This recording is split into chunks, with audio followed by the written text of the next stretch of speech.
salaamaaleykum mbokk yi xaritu téléspectateur yu ñuy seetaan ci Sénégal TV ñu ngi leen di nuyu di leen jaajëfal di leen dalal seen numéro 1 noo ko gisee tey nag ñu ngi fii ci Wakaam fas yéene waxtaanee ci accident bi xew fële ca Kaffrine ñu dem xool mbokk yi nan lañ ko gisee. waaye man daal dama jël accident yi yaa jël ki fët bi yëpp def teg ko si chauffeur yi ak état bi tamit nañ waxante dëgg suñ tali yi dafa xat trop. tali dafa xat trop ndax oto yi ñaari voie waruñu mën a jegante boo xam ne bi ñaari oto di si daje gars yi war nañ ko mën a xoolaat bu baax a baax a baax. Ça fait vraiment mal au cœur de voir ça. Sûrement, il y a des pères de famille, les mères de famille, les enfants.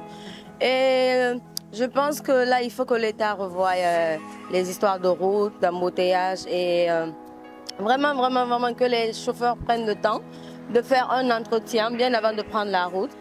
Ay jeunes, ay mag xale métti na daal ci xol daal parce que képp kuy jeune li nga xam li métti na ay xale góor sànq laa gis internet mais c'est très dur. Mais l'État doit mettre un accent sur la particularité des chauffeurs et mettre un accent sur la conduite surtout des chauffeurs.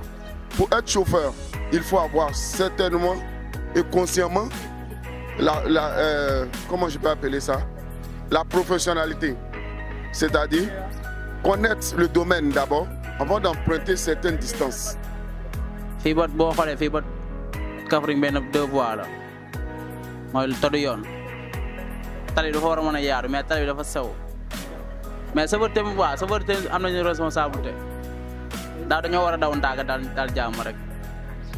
waaw surtout aussi chauffeur yi bu ñu sonnee sonn bi pour man bu ñu sonnee ñuy dawal.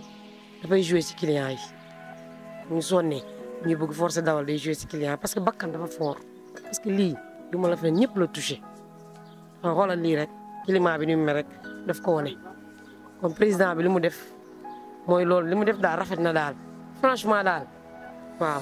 ñi gaañu ci accident bi yàlla yërëm leen ñaanal yàlla yàlla yërëm leen te seen aljana leer di ñaanal mboolem jullit tamit waaw di naan daal président. ñun xale yi Sénégal ñu ngi lay ñaan te jéem a yaatal tali rek ñu defaraat tali bu baax a baax a baax. Donc là, mes condoléances et j'espère que ceux qui sont blessés auront la santé en fait. man moom leneen rek laa ñaan état bi ñu yokk tali bi rek kese